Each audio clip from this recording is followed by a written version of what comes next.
All right, let's go ahead and get started. A very timely person, and I appreciate everyone's time here today. My name is Cameo Roberson, and I am your host, founder, CEO of Atlas Park Consulting, and as a coach and business management consultant for financial advisors and other service-based entrepreneurs, where we bring clarity to chaos. At the end of the day, our solutions help our clients clarify business vision, move ideas from concept to profit, organize operations, escape burnout, and save time. So a few housekeeping items as we get started. To save any background noise sounds, if you would please mute your line if you're not speaking. Today's presentation is going to be dynamic and engaging, so feel free to add your questions to the chat box at any time, and we'll make sure to moderate them. As mentioned earlier, giveaways will be announced towards the end of today's session. Once again, thank you so much for your time. We're excited that you're here. Me and my colleagues have really put together a lot of really good information for you as business owners to figure out what you should be doing, how you can improve your operations, how can you improve working with the right clients. So I'm pleased to introduce our webinar series kickoff speaker, Dominic Grew. Dominic is the founder and owner of Elevate Business Coaching. He's an expert in driving business performance through others and teaches financial planners how to accomplish their business goals faster and with greater success than they would on their own. He has more than 25 years experience really helping building and planning and helping senior leadership with roles in business development, product management, and business management. And Dominic and I actually connected through a networking group called Provisors last year. And when I learned of his coaching work, I felt that his expertise in helping financial planners achieve their goals would be a great kickoff to this series. So with that, I've got a question for Dominic. If you would, tell me a little bit about how you came to be a business coach and why you chose to work with financial professionals. Awesome. Thanks so much for inviting me, Cameo. I'm excited to be here. I'm excited to be the first of kicking off what is going to be a really great series. So your question was, how did I end up where I am today, I guess? All goes back to my childhood, I guess, if I have to trace back to when I was a kid, a kid growing up in a family of 9.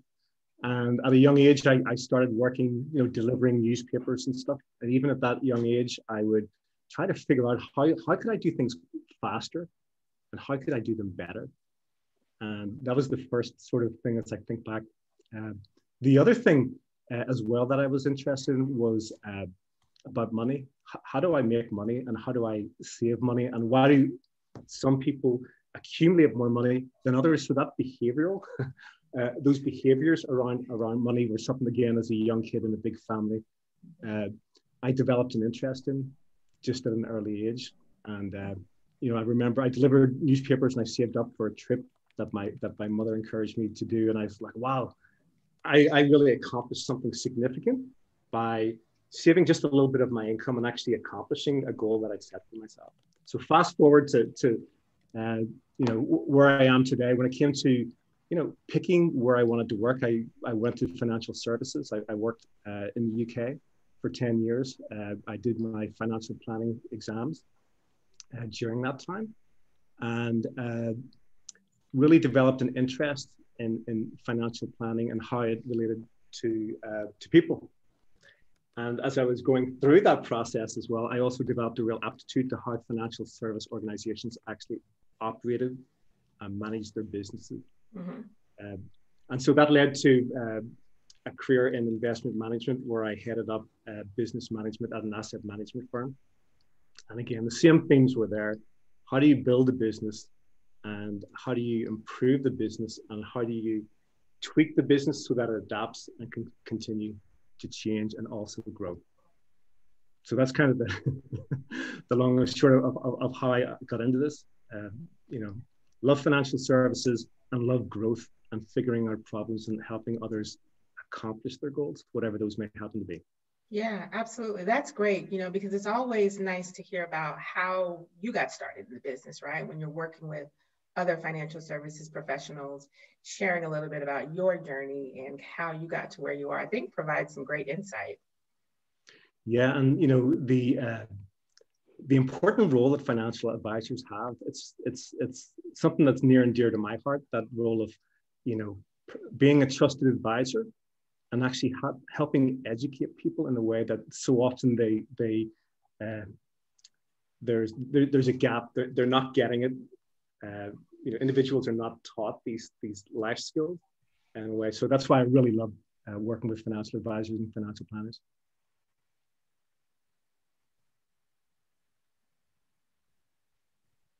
So one thing I do want to make sure that I get a chance to ask the attendees today, it'd be great to hear, and you can put your response in the chat box.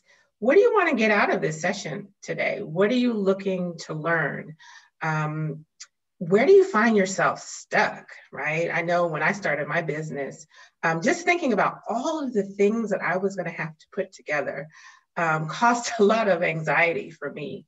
And so figuring out kind of what are some of the things, that you want to learn today.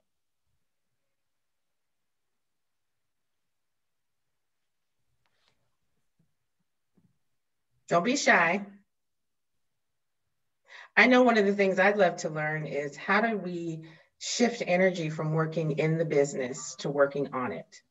And what does that look like?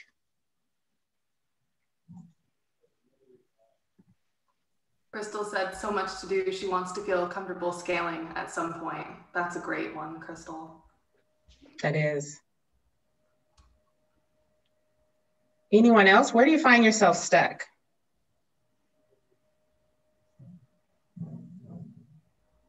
I know also another one for me is I find myself stuck with writing content. Right on cue there from Julie.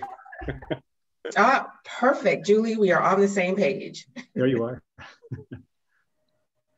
I say for me, it's about getting over the plateau. I've hit a certain plateau, I feel, in my business where I am making revenue, I have efficiencies, but scaling sales and reaching that next level, figuring out what opportunities there are to make that happen. That's another, I think, a good example of that. And we'll talk more about that later in the series too. Another great one for business owners is, at what point do you hire? If you're growing your firm, you realize you can't do everything yourself. At what point should you think about hiring someone?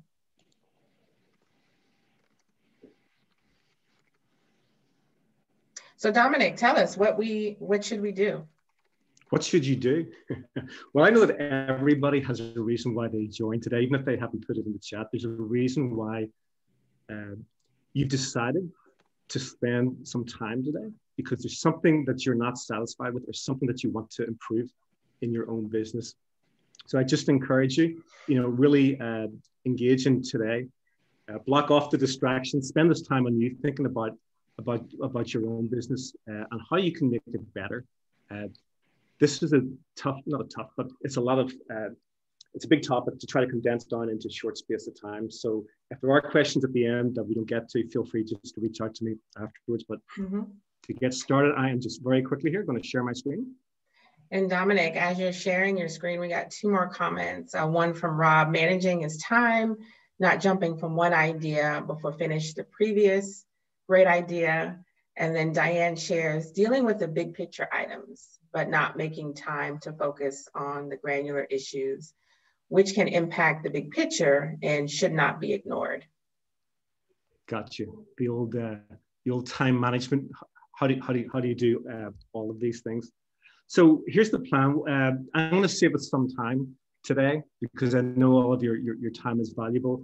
And I'm going to tell you just a little bit about what I've learned throughout my career and in the time where I've been, running my own business coaching practice. I'm going to kind of give you the top 10,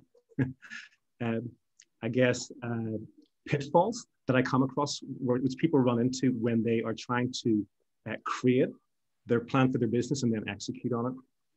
All right, so bear with me one sec. These are not going to be I've no slide prepared for these. So what I'm going to ask you to do as I go through each one of these is just to take out a pen and paper in front of you and write down the numbers from 1 to 10. And then as I put each one of these out on the table, I'm going to ask you just to put a tick for if it's something that applies to you, maybe now or perhaps at some point in the past, or an X if it doesn't apply to you at all. So the first one that I am going to most frequently come across is there is no plan at all for your business. It doesn't exist.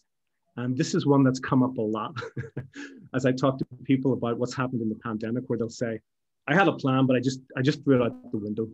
So there isn't a plan. So if that is something that applies to you and how you've approached business planning in the past, whereby you've had something that you just threw it away, put a check mark down for that one. That's the first one. The second one is where a financial advisor or a planner will say, oh yeah, I have a plan, but it's not written down. So the plan exists, if I may say that, but it only exists in their mind. So it's never actually been crafted. They've never actually brought it into being by getting it out of their head and down on paper. So again, if that's something that applies to you, put a check mark against number 2. The third pitfall is where there's a plan and it's written down, which is awesome, but the plan is unrealistic. And when I ask about their expectations around that plan, I'll specifically say, hey, this looks like a really great plan, but tell me, what research did you do to make sure that it's viable? Did you solicit input from others? If you're relying on other people, maybe you're in a team environment or maybe you're at a larger firm, did you get the buy-in from others as well? So if that applies to you, i.e. you have a plan and it's great, but you've never actually shared it with anybody or invited input, then put a check mark down for that. The fourth pitfall I come across is where the plan looks great done on paper, right? They put it on paper, they have got input from people, but it's missing one key ingredient. And that's, how is this going to happen? Right? So they've conceptually got it there, but it's missing that key component, like how is this all going to happen? That applies to you. Check mark for number 4. Number 5, they've done all of these things, but they're missing one other really important thing, and that's the time horizon for their plan. When is this going to happen by, and what time frame are we talking about here? If that's something that applies to you, i.e. open-ended plans, and I'm sure that it doesn't, since most of you on this call are in the financial advisory space or financial planning space. So I'm sure you guys are all sticklers on times and having plans, but we'll see. Number 6, there aren't any metrics. So there's no way of measuring if you're making progress on your plan. So if that's something maybe you've been guilty of in the past, check mark that. Next one, which is similar, accountability. One of the things that that's different about the population that's on this call here is that very often it's your own business. So maybe you've worked in the corporate world, but you don't have that manager sitting on your shoulder in the way that you had perhaps in the past, which is liberating. But it can also mean that there's nobody cracking the whip and making sure you're actually doing, other than you, of course, making sure you're actually doing what you said you were going to do, that whole how part. So if you have a plan, but you don't have some type of accountability mechanism, again, just check the box for that. So we're breezing through these quickly here. Number 8, you have an awesome plan. And this is the one that irks me the most. You got an awesome plan, but you know what? As soon as the plan was done, you put it on the shelf somewhere and it's gathering dust and you never really looked at it again. So you did all the right things apart from that important one of taking the action. If you're guilty of that, and I know I have been, put an X for that one. And then the 2 final ones are not so much about your plan, but about you, right? Ask yourself, am I excited about the plan that I put together for my business? Am I excited about the plan that I put together for my business? And then the final one, ask yourself this question. Do you believe that you can actually accomplish your plan? Do you believe that you can actually accomplish your plan? So let's see. I'm not necessarily going to ask anyone to share what their score is. If you'd like to, feel free, just pop it in the chat. I am going to ask though, did anybody get 10 out of 10? Nobody? Good, because I was going to say, if you got 10 out of 10, then you don't need to be on this call. If you got less than 10, the good news is that there's room for improvement, which is great, because we all want to improve. We all want to be better at what we do, and that's why we're here today. So, Dominic, if I could ask you, one quick question. First of all, number 9 stood out to me immediately. Am I excited about my plan? And this goes back to really having a vision for your business and making sure that you're building your business in a way that you can be excited about it, because as things ebb and flow, work comes, work goes, you want to make sure that you're still excited about the direction that you're going in. But my question has to do with really, what are some of the consequences of some of these missteps? Well, the consequences, and again, I've just given a list of the most common pitfalls, but the consequences of not being effective in accomplishing your business plan, they're widespread, right? Many people leave the industry because they aren't able, they're very good in terms of technical skills of being a financial advisor or being a financial planner, or even for an accountant or a lawyer. They're excellent in terms of knowing their craft. But if they can't do the business part, if they can't find and build their own practice or accomplish through others, then they're not going to be as successful as they could be, right? So it's not to say that they won't be successful, but it's going to take them longer, and they're going to learn more through kind of making mistakes along the way. And to the latter part of your question, there is they burn out, right? It's more difficult than it necessarily needs to be, and that has an impact on the professionals themselves, has an impact on their families as well, has an impact on their community. And again, with the mission and the role that financial advisors, financial professionals, and other trusted advisors have, I mean, it impacts the broader community, right? So it's kind of really important. It's that whole execution part it's hard to learn. Agreed. Does that answer your question? Or? It does. It really does. And it makes me think about even, the certification programs that a lot of the participants on this call today have gone through, learning that client technical knowledge. You come out of your CFP program or your CFA program or other designations, and you really learn a lot about the technical knowledge of financial planning, for example. But when it comes to actually running a business, a lot of these certification programs don't even cover that. So you come out ready to work with clients, but no idea of how to run a profitable and sustainable business. So my question really is, if you find yourself in business now and you're struggling in some areas, what should our participants be doing? Well, now that I've covered the ugly, I'm going to show you in a few minutes. I'm going to give you 3 tips that I use with businesses, whether they're business owners or whether they're solos, but there's a common theme in them. Just before I do that, I'm just going to show you. I've gone through the 10 pitfalls, if you like, and most often this is how business owners feel. This is how solos feel.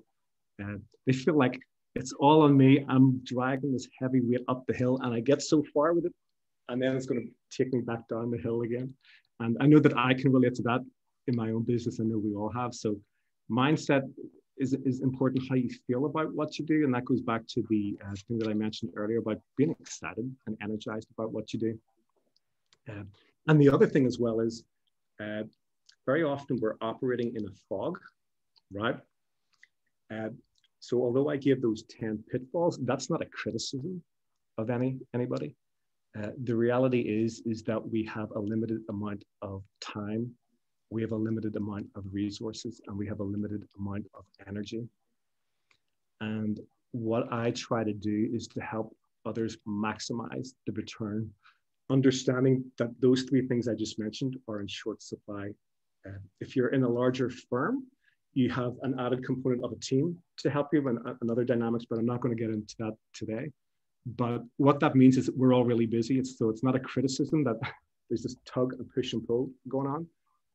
But sometimes it's great just to get above the fog a little bit, where you can look down on what's going on, because we're all so busy working at that lower level. So with that, the first tip is about keeping your business plan really clear. You can see how clear I have it here, that I got nothing on this page. But I talk about here about the 3 R's when it comes to thinking about what your business plan needs to be and how it can be effective. The first one to think about is, what are the results that I want to get from this business plan? Really, really basic, but extremely important. What are the results that I'm trying to get here? The second R is for reality, and that's about what's the reality of the situation that I'm in right now. Okay, you got to be very honest about what your starting point is from the get-go. And then the third one, and this is one that comes up a lot when I'm working with clients. I'll always ask them to give consideration to what are some of the roadblocks that you think that you're going to encounter. I often come across people who don't think about the roadblocks. They have a great, everything's great. They have a vision. They have goals. They've written them down. But when I ask them the question, what do you think some of the things are that are going to come up that are going to be challenges or roadblocks? What do you think those things are? And the reason that I do that is not to demoralize or demotivate them about their goal, but what I'm actually trying to help them think about, and what those in the call here today need to think about as well. What are the things that are going to stop you from making progress? Things that might slow you down, or things that are maybe gaps that you haven't thought about. So that process of when it comes to making your plan, making sure it's realistic. So here you can see on this slide here, I have a point A and a point B. Your point A is really, where am I today? Your point B is what are the results that I'm looking to get, right? Where am I looking to go with this? I'm being very clear as to what that is. And then identifying the roadblocks and the obstacles that are going to come up. And the reason why I do that is because by identifying what those roadblocks are, you've already started to problem solve what those might be. So tip number 1, keep your business plan really clear. So I'm just going to pause for a second there, see if there's any questions on that.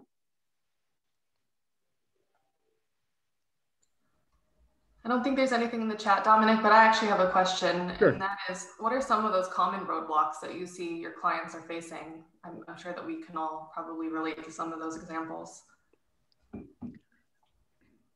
Awesome question. And I love this, because what I find very often is people haven't thought about them. One is, how are you going to find time to do this, right? Do you have the time? Are you organized in such a way that you can block off time to actually accomplish where you're going to go with this plan? What if some of your assumptions are wrong? They say, well, I'm going to earn this amount of revenue, and I'll say, well, what do you think? How many people do you think you're going to need to speak to, etc.? How do you know if this is viable? What if your assumptions are wrong? And again, I'm not trying to tell them that they're wrong. They may have a phenomenal idea and be able to do it. I'm just trying to get them to think that sometimes we can be more optimistic, if you like, when the weather's great and it's, we're all happy with the world. But when you sometimes get into something, and we probably all found out that, boy, this is much harder than I thought. And we probably all experienced that. So again, as part of the thing of trying to save people time, I challenge them to think, what do you think some of the roadblocks are? So what are the assumptions? What time have you devoted to this? You know, have you seen other people do this? Have you spoken with them? If you're looking, for example, to specialize in a target market, how well do you know that target market? And have you tested some of your assumptions? I forget what number that was, but there was one where I said one of the pitfalls was that you'd never shared your plan with anybody. Right. So again, it kind of fits under that, which is actually a good segue to what Bruce is going to be talking about next week about clients and what your clients can tell you, but I'll not go into that right now. So that's tip number one. The second tip is about keeping your plan really simple. One of the things that I find is that professionals, business owners, solos, they have so much going on in their head, it can make you dizzy at times. I also find that sometimes those who are really technical as well, and if you think about financial advisors and planners where it's very quantitative, analytical, sometimes when it comes to the business planning side, it can be really detailed, and that can hold you back. Yeah, so I'm a big fan of keep it simple, and I apply that to myself, but I find it's really helped me, and I find that it's helped the clients that I've worked with as well, because they have so much in their head, clients and prospects and markets and products and tax rules and all this, that, you know, it's your plan. So just keep it simple. So this part is going to work for you. I want to just quickly share with you a tool. It's a tool that I use about how you think about where you are in your business. I shared this with financial advisor last week, Tom. I think I saw your name pop up there, but one of the things that we just did was we shared what our plans and our goals were with each other. And I shared this with Tom, but you can see 4 quadrants here. The top left one is like, what's your vision for your business, right? What would it look like if it were perfect 3 years from now? You know, what would you be earning? Where would you be working from? Would you have staff? You know, what types of people would you be working with? All of those sorts of things. Like, why did you get started? Why do you do what you do? And what would it look like if it were perfect? So that's the kind of 3-year plan, right? Then you have the goals, all right? So that's great. So you have this vision for your business, but what are your goals look like for the next year? All right, pretty simple. So you're taking this 3-year time horizon, and now you're pushing it down to, okay, so what does it mean for the next 12 months for me and my business? The bottom left quadrant there is about your projects. So think of this as a little bit of that how that I described earlier. So you have a goal, but what is it that you need to do to accomplish those goals? They ultimately end up being kind of like little mini projects. And then finally, that's great. You know, we're talking about a 3-year horizon. We're talking about 12 months. But what about this week? What do I need to do this week? All right. Simplicity, right? That's the tip that I have here. So I actually use this frame. I use it myself. I got it right here for my own business. And I also use it with my clients. And I encourage them once a week to actually sit down, ideally on a Saturday night, or sorry, not Saturday night, Sunday night, when they're thinking about the week ahead, to actually sit down and have their business plan mapped out like this. I'm going to show you just a quick example in a moment. Dominic, if I could just make one point. I love this chart because it makes it very simple in terms of how your vision, goals, projects, and weekly actions should be laid out. And what I see, and you tell me if I'm wrong here, but I see the weekly actions really as what's going to, if you think about reverse engineering something, that's what's going to lead you to that vision ultimately. If you don't do those weekly actions, if you don't take the time to actually put things in motion, you're not going to get a chance to get to that vision. Damn, you are a good camera. Am I ahead of myself?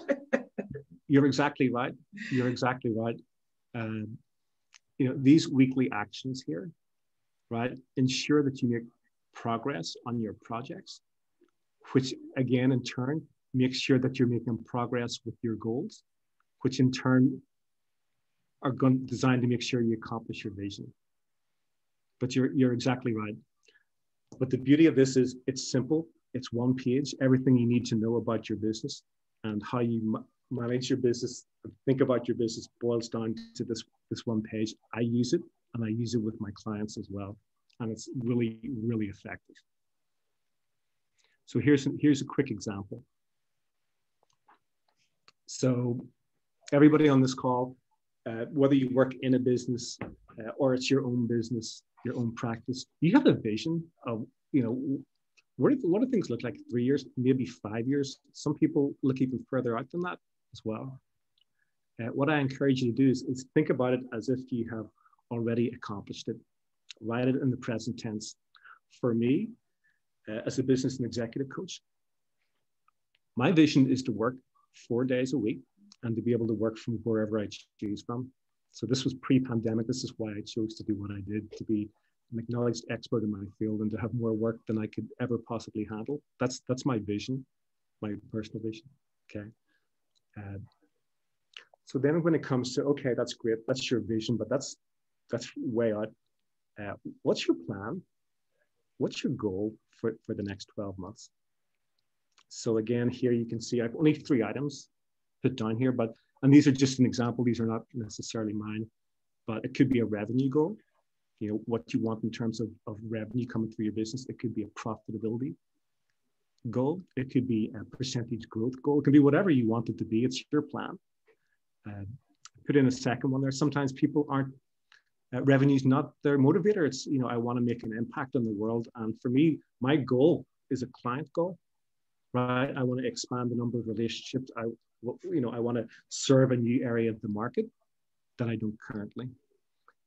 Another way to think of the goal could be, it might not be either of those. It might be about how you, the offerings that you make, your pricing models, your services, the value that you bring to your clients. It can be any one of these. The point that I'd make on this is just have 2 or 3 goals, and that's it. I have 2 for me, and there's a lot that goes underneath that I'll not get into, but I encourage people just to have 1 or 2 goals for the year, and that's it. The bottom quadrant here is, okay, so if these are my goals, this is how I did it. So again, I write this as though I've already accomplished it. So it's the end of the year. My business, I made the changes and the results that I wanted. And here's how I did it. So you begin to see that to generate revenue, there's probably certain things that I need to do. Build strategic alliances, target markets, learn LinkedIn Navigator, maybe, leverage CRM tools, whatever all those projects are that are necessary for you to be successful in accomplishing your goals. They go in here, and it's for the next 90 days. And then finally, what are the weekly actions? What are the weekly actions on here that I need to do this week? 2 or 3 things I need to get done this week to make progress on my projects so I hit my goals. I also have a little post-it here. I showed you my version earlier. It has a little post-it. What I do each Sunday night is I write a new one of these, right? I got to do 2 or 3 things this week. I write them down, and at the end of the week, I put them up on my wall, and then I put another one on that same sheet of paper. And the reason that I do this is because you actually will see your progress visually as you put this on your wall. Hey, I did this week 1, week 2, week 3, week 4, week 5, etc. Your vision doesn't change. Your goals pretty much shouldn't change. You shouldn't be looking at them that often, maybe once a quarter. Obviously, we had a crazy year last year, right? But in general, your goals for the year are going to kind of stay, but you should review them. And then your projects are constantly turning over. So I'm going to pause there. Any questions on that before I go to the 3rd and final tip?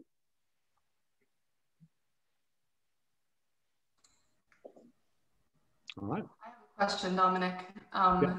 You mentioned having 1 to 3 goals that you're focusing on at a time. I think for myself and for a lot of my clients too, there's so many different competing priorities that come up on a daily, weekly, monthly, yearly basis. What tips do you have for how to choose what to focus on, what to make your priority whether that be on an annual basis, a project basis within the 90 days, or even on a weekly basis. I think zooming out, it's easy to see the big picture, but then when you really get down to the nitty gritty and you're actually working in the business every day, you think, oh, wow, there's so many things that I should be doing that I maybe am not going to get to do those couple of things that I should be focusing on.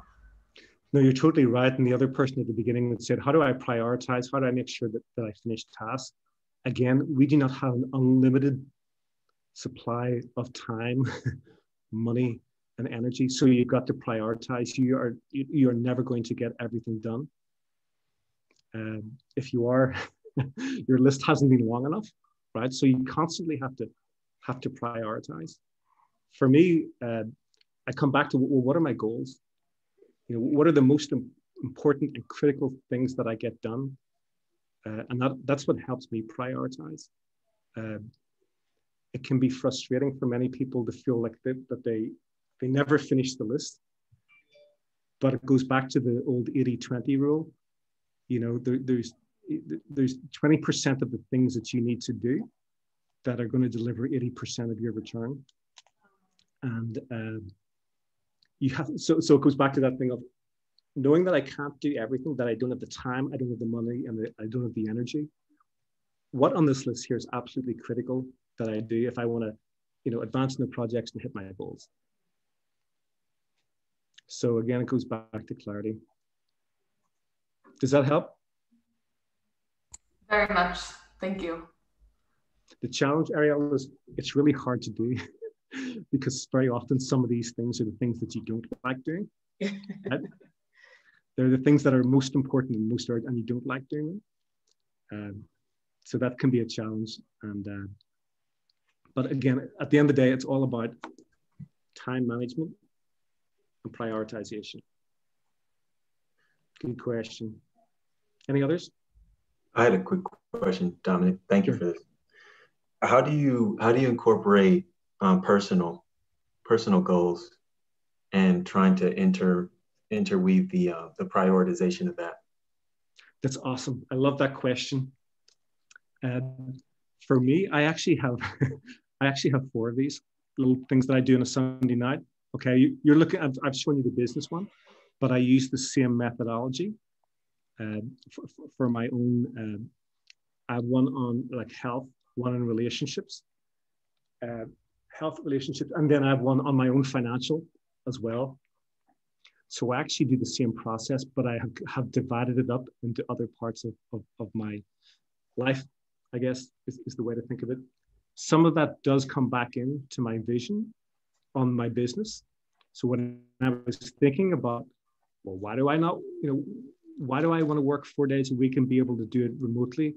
It was driven by some of my goals that aren't business related, they're life related. I don't want to work all the time. I want to have some element of freedom, etc. So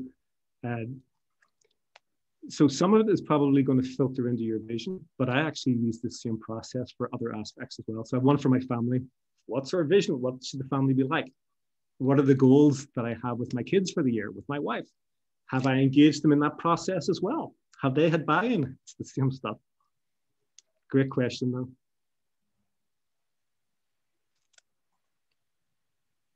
Any other questions? All right. And then the last one, tip number 3 is prepare for and expect there to be resistance.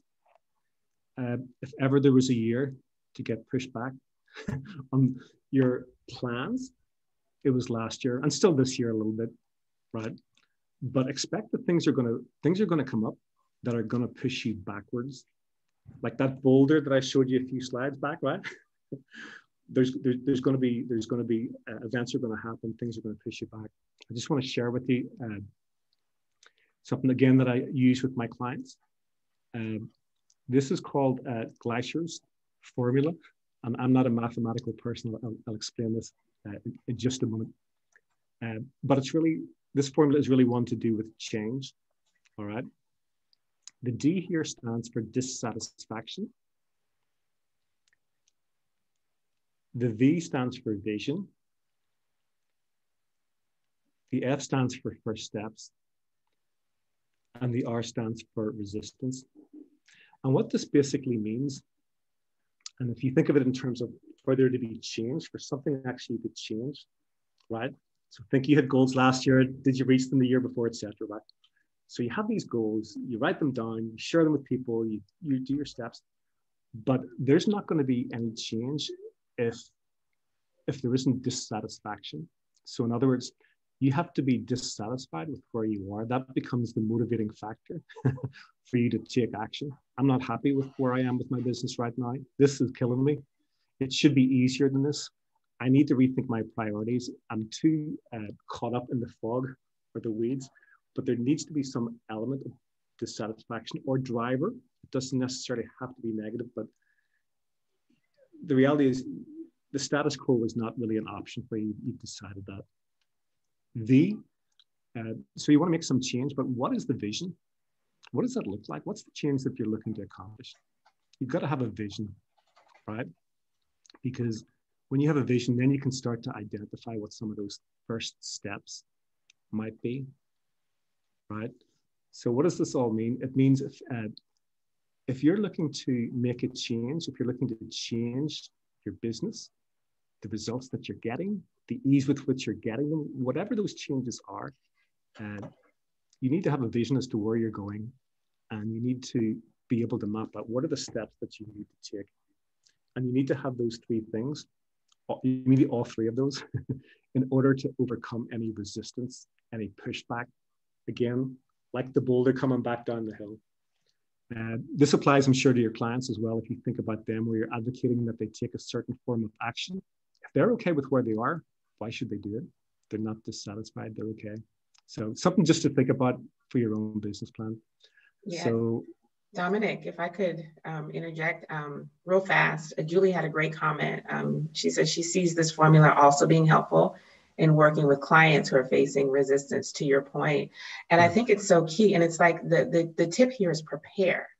Prepare for and expect resistance. And if you take the steps to prepare in advance, you know what's coming down the pipeline, especially for your clients, figuring out what the best solutions are to help them overcome their resistance to moving forward. Yeah, no, exactly. And the fact that you know that, you expect things are going to happen, you expect you're going to be tested, you expect you at times might get pulled back.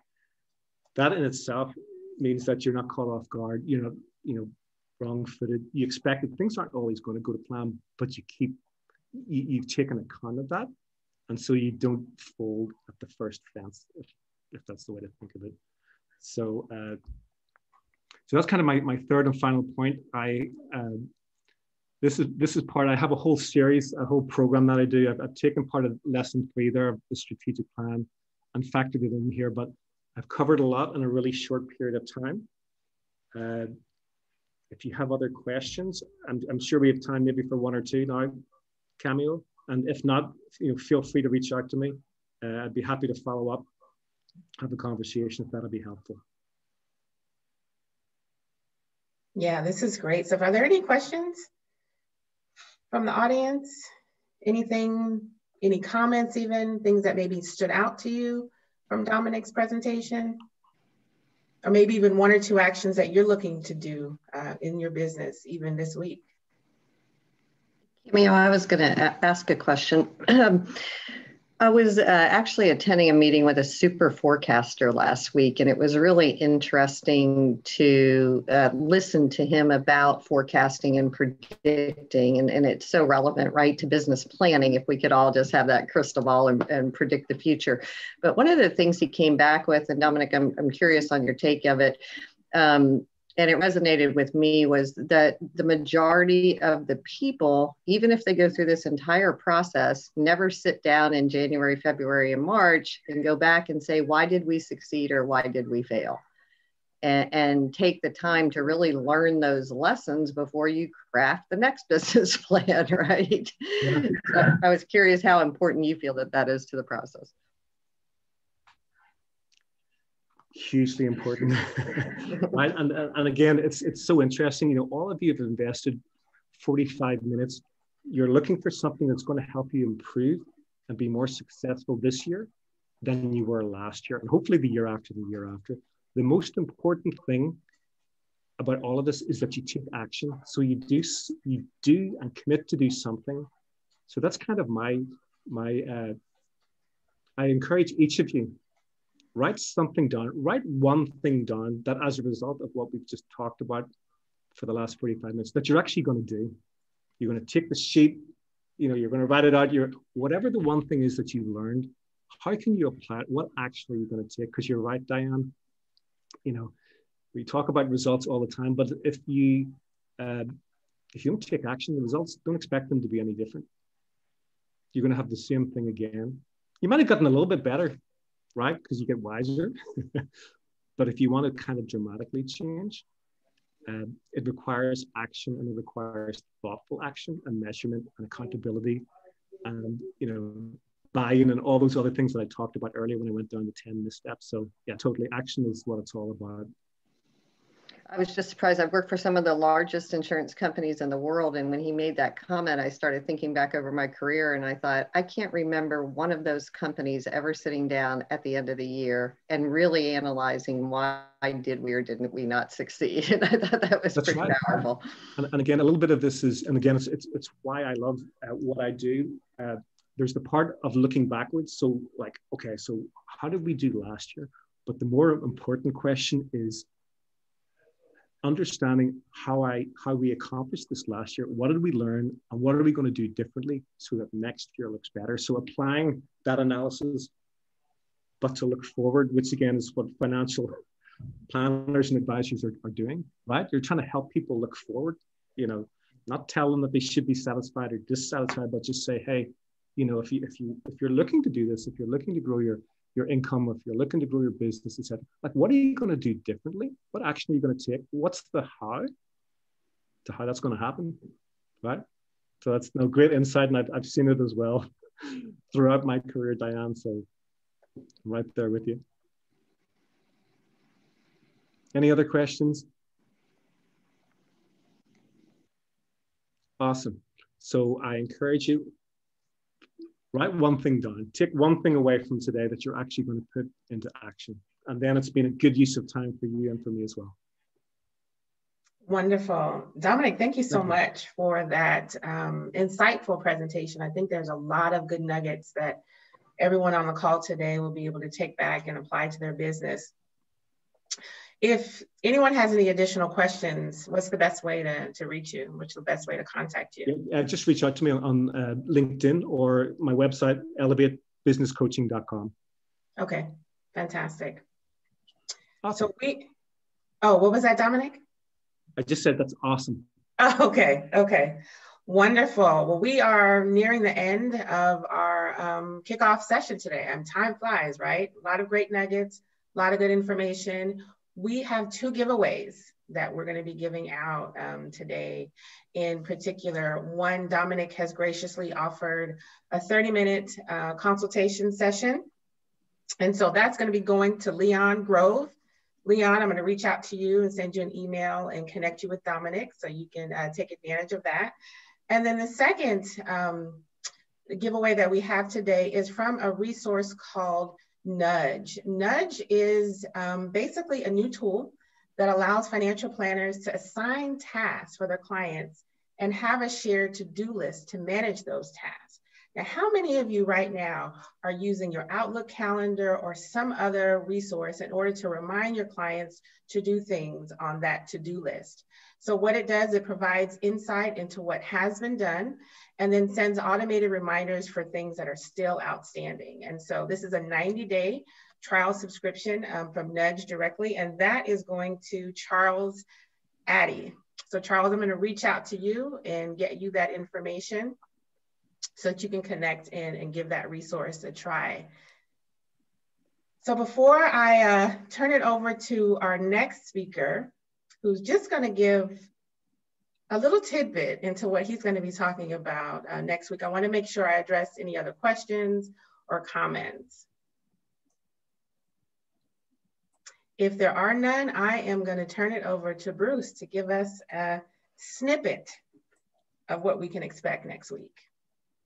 Hey, thank you very much, Cameo. It can get stressful when everything and everyone depends on you, not just ensuring that there are enough clients, but clients who generate the right kind of work. And the only thing worse than not having enough work is having too much of the wrong kind of work, work that feels like work. You know, this was number 9 on Dominic's list of pitfalls, not being excited about your plan for your business. A strategic marketing plan is a roadmap for attracting more of your best clients. These are the clients you would clone if you could. And a consistent flow of great clients is a requirement for a great business. I personally have the best job in the world because I make money for business owners like you all by attracting more of their best clients or showing them how to.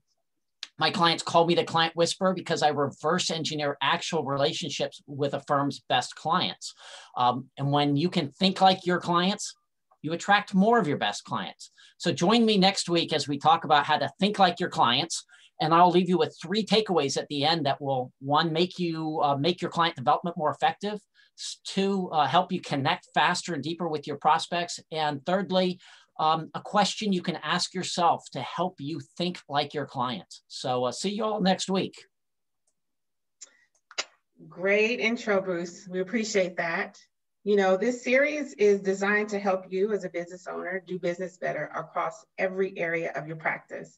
So now that you've got a snippet of what we're going to be talking about next week, get your questions in advance. Think about how you want to interact with your clients on a greater level. Think about how you want to attract more of your best clients. And we will see you all next week. Same time, you got the link and you'll get the reminders. We appreciate your time and look forward to seeing you. Thank you for joining. Bye.